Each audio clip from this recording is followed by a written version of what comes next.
Hey guys, welcome to another video, and this time I got to play another streamer and fellow Canadian, Nemo, aka Nemsco. We played a few matches in downtown Toronto,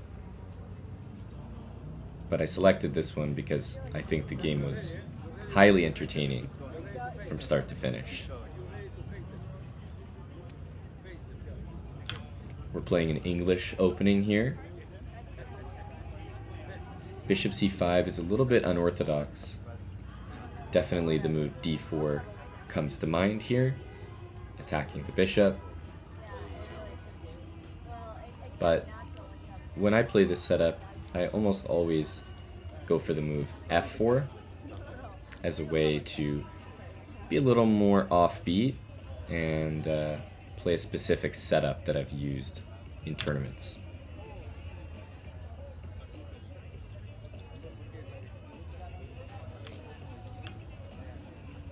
The idea is that white controls the entire center, but it also means that black has a lot of ways to counterattack and a lot of open lines.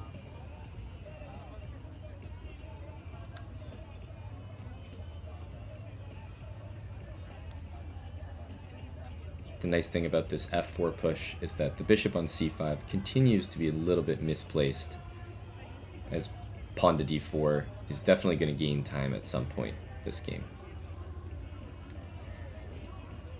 The time control for this game was 3 minutes with a 2-second increment.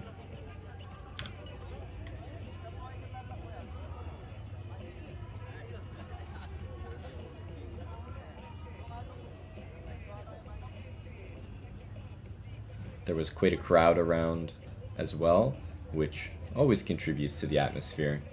I think it was great energy for a Friday night in downtown Toronto.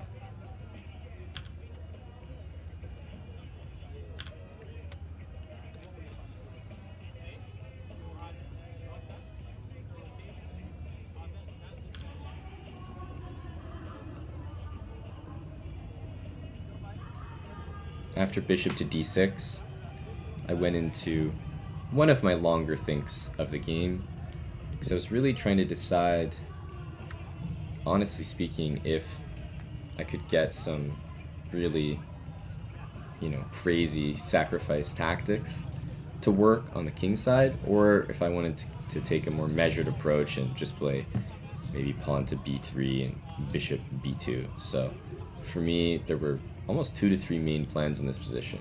b3, bishop b2, and try to keep the center pawns back to allow the bishop some scope, or start pushing the center pawns to gain some space in the middle and support the knight, or finally, the move that I ended up choosing, which allowed me to proceed with my intentions on the king side and stay flexible both on the queen side and in the center of the board.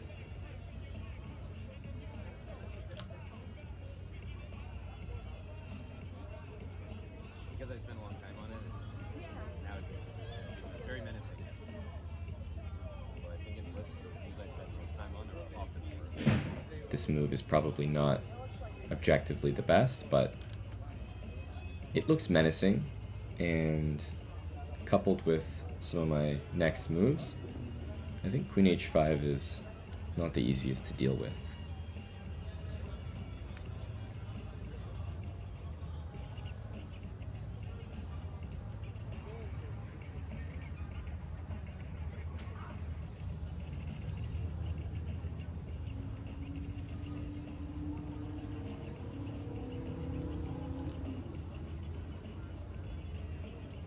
I decided at some point the center pawns have to be pushed, and d4 is really nice because it controls the e5 square, stops some of black's pieces from going there, plus this bishop on c1 needs to see the light of day, and I felt that if I played b3 that I would get hit with bishop e5.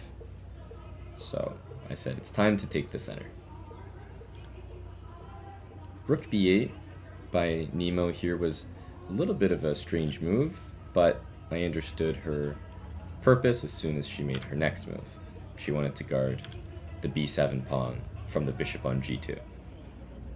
Now myself, I don't want to just trade knights here. I'm trying to start an attack, so I want to keep pieces on the board. Plus, I would like to take one of the bishops, if possible.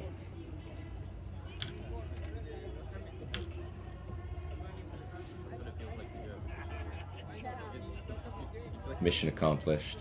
We have the bishop pair. Yay. I'm trying to use the f-file and probably start pushing the pawns here in the middle. I see that bishop on e6, and I'm immediately thinking that pawn to d5 is the move I want to play as soon as I have time. That explains Nemo's next move, c6, and also my move, bishop c3, because I wanted to play pawn to e4, but my d-pawn was hanging.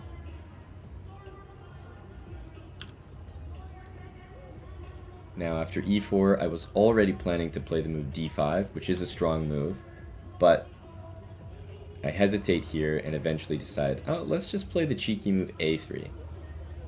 It gets the pawn off a light square, and I knew Nemo was probably going to play a5, and I continued with d5 anyway. I think playing a3 and a5 helped me out in that exchange.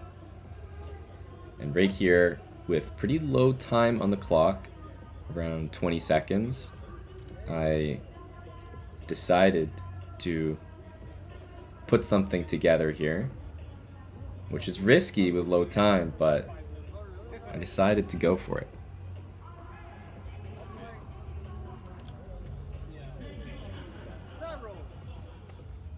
It was possible to maybe just go for the initial rook takes f7 sacrifice without sacking the bishop first, but I saw this and I saw that the black king had to take a trip to the center of the board, and I was too tempted. I couldn't pass this up.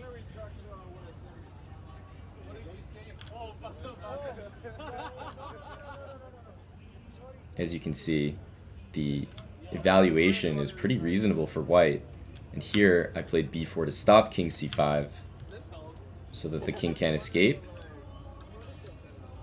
And being down a rook here, white still has a clear advantage.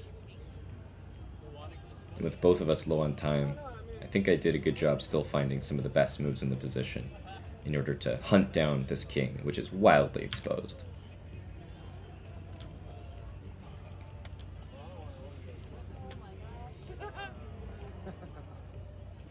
GG. The king is checkmated in the center of the board, and my immortal sacrifice, bishop takes g7 and rook takes f7, actually worked out in the end. I think after sacking two pieces there, white still held a slight advantage, which is always a good feeling. GG to Nemo. It was great to catch up for some games in Toronto, and the links to her channels will be in the description below. I felt okay about it, but it's one of those scary sacks where you're not getting it back, so...